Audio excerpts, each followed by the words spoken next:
Dans cette vidéo, une journaliste scientifique a testé deux types d'ampoules. Les ampoules à économie d'énergie et les ampoules à incandescence. Les résultats de son étude sont édifiants. Les ampoules modernes, sans exception, et cela comprend également les lampes de luminologie, luminothérapie, etc., possèdent un champ électromagnétique et parfois du mercure. De nombreux rapports écrits par des chercheurs indépendants ont montré le danger des champs électromagnétiques et pour ne citer qu'un exemple, sur des œufs mis en couveuse, il a été démontré que même un champ électromagnétique très faible conduisait à un taux de mortalité des poussins de plus de 60%. N'utilisez jamais les ampoules basse consommation afin de préserver votre capital santé et celle de vos proches. Ne prenez pas de risques et utilisez des ampoules traditionnelles à incandescence certifiées par l'école du Dr Lefébure pour la pratique du phosphénisme.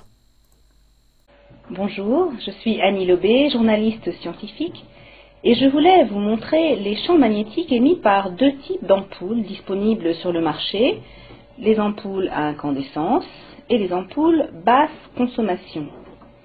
Je vais d'abord installer l'ampoule à incandescence.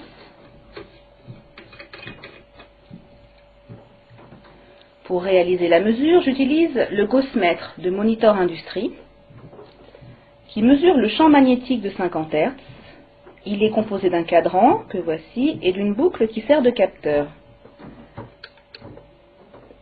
Le champ magnétique à l'horizontale dans cette pièce est de 0,1 milligauss. Autour de l'ampoule éteinte, il reste le même, ce qui signifie qu'elle n'émet pas. Si maintenant je l'allume avec un interrupteur situé à mon pied,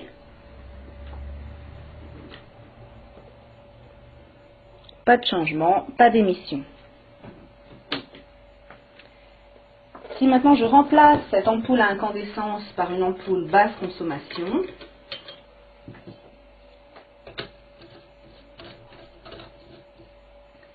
que se passe-t-il? Ampoule éteinte, le champ magnétique reste le même, toujours pas d'émission. Si maintenant je l'allume, là c'est très différent. Il faut changer d'échelle pour réaliser la mesure. On est ici à plus de 25 milligauss.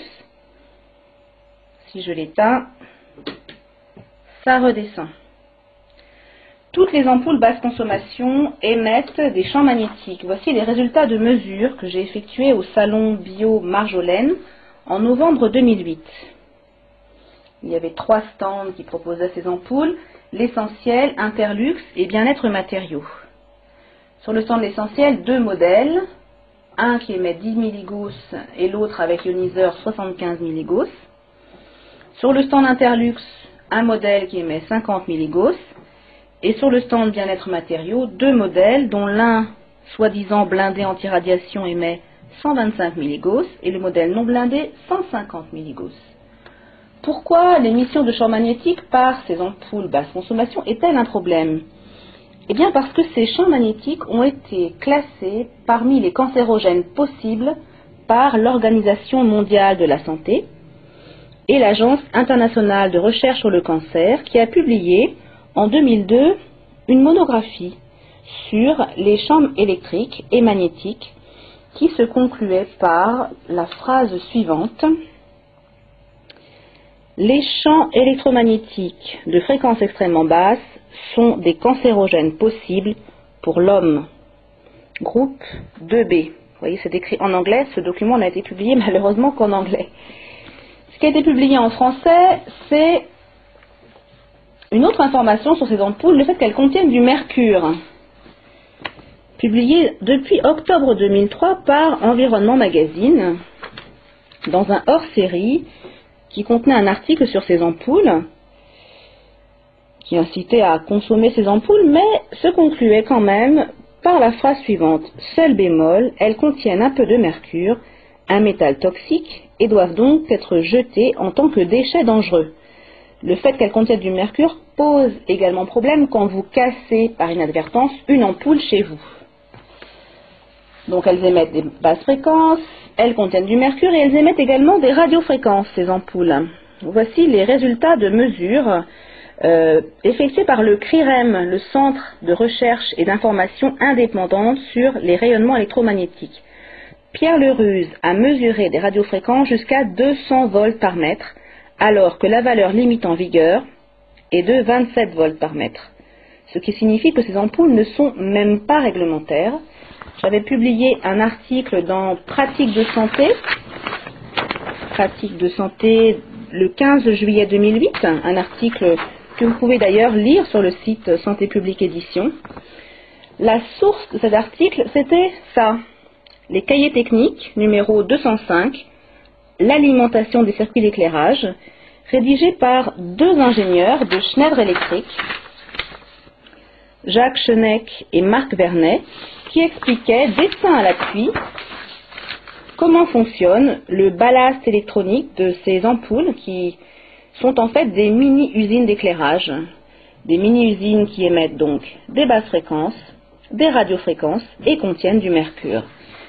Si vous voulez trouver des solutions éclairage, vous pouvez vous reporter au livre La Fée électricité, qui contient un chapitre, le numéro 14, consacré aux éclairages. Cela vous permettra d'éviter de grands problèmes. Quel genre de problème? Eh bien, pour conclure, permettez-moi de vous livrer deux informations. J'avais effectué en 2001 un voyage de presse en Guadeloupe, qui avait donné lieu à la publication d'un article, dans lequel j'avais écrit « EDF et l'ADEME ont engagé conjointement, au début des années 90, une opération de grande envergure sur les lampes basse consommation. En 5 mois, 350 000 ont été acquises par 43 000 foyers. » C'était donc il y a 8 ans, et que constate-t-on aujourd'hui en Guadeloupe? Une information donnée par le magazine Alternative Santé de janvier 2009. Eh bien, en Guadeloupe, il y a actuellement un pic mondial de l'incidence du cancer de la prostate. Ces deux informations pourraient-elles être liées? Eh bien, permettez-moi d'en faire l'hypothèse et de vous suggérer de ne pas utiliser ces ampoules basse consommation.